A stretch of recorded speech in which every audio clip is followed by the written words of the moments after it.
Hey, Dana. Hey, It's good to Tom. see you again. Good to see you. Yeah, thank you again for taking time to do this interview on our latest segment of Consumer Insights Now, which we are focusing on the economy in this Yes. round. This is our fifth of six installments. So we'll start out. I think this is the first time the research has looked at the economy, Dana. Were there any big takeaways that you had seen or surprises in the Yeah. data?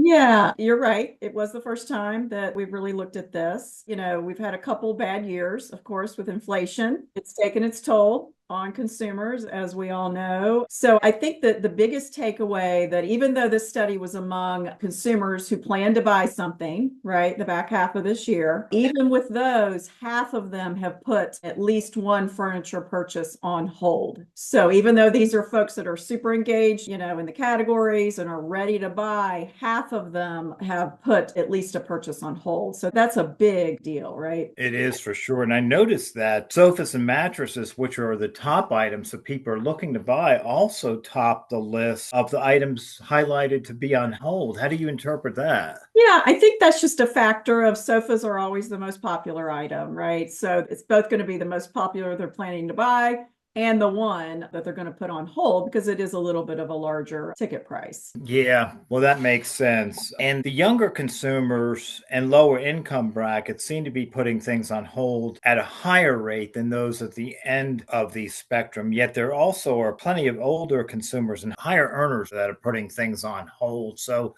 it looks Yeah. like things may be kind of tough all over. I think so. You're right that the majority of those putting on hold are younger. So they're either Gen Z or they're younger millennials, and they're mostly with lower incomes. But, this economy has affected everyone. It's been tough. There, of course, good news with the recent rate cut that, Yep. that came out a couple of weeks ago. But it's not just how old you are, but kind of what life stage you're in, right? If you have Yeah. college costs, if you have health costs. So those things affect the older generations a little bit more. So it's everybody. Yeah, and it's funny because the latest consumer confidence was showing that those kind of between 35 and 54 are most concerned, related to the economy or their earnings, while those under 35 were the least concerned. I thought that was kind of an interesting dynamic. I think that a lot of that is just the life stage. Yeah. The ones that are concerned, they are more likely to have children at home. They're also kind of that sandwich generation where they're taking care of children and their parents in one Mhm. way or another. So there's just a lot more going on in their lives. And in this fielding of this survey to participants, you looked at some of the things that were big competitors for the furniture industry, and I think that's always an interest to the industry.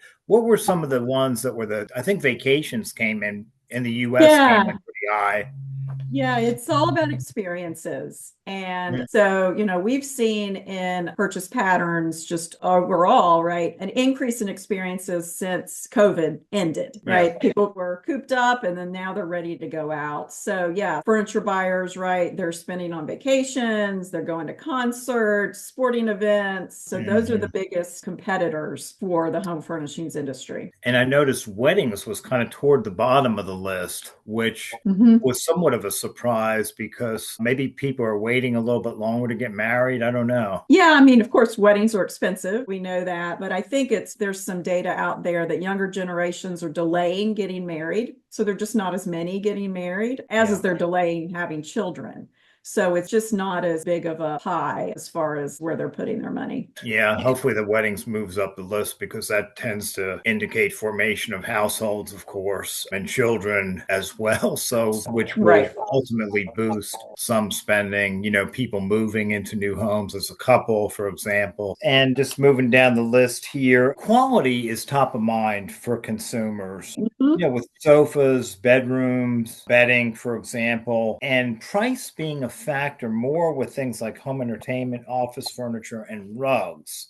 Mhm. So, Mhm. quality ranked higher among older consumers, married couples, and homeowners, and higher earners. Were there any surprises there? Yeah, I think the data just shows that with the larger ticket items, so sofas, mattresses, right, consumers are willing to spend a little bit more for quality, is Yeah. what the data shows. And that's to, for longevity And also, Mhm. those are really items that they're using quite a bit, right? More price driven is office furniture, entertainment. So a little bit more lower priced items, but Yeah. also items that they're going to replace a little bit, more frequently. So they're willing True. to spend less because they don't want it to last as long. Yeah, makes total sense. Yeah, and lastly, many consumers also appear to be shopping at new retailers and websites and also shopping new brands. Was that any surprise from what your previous data showed?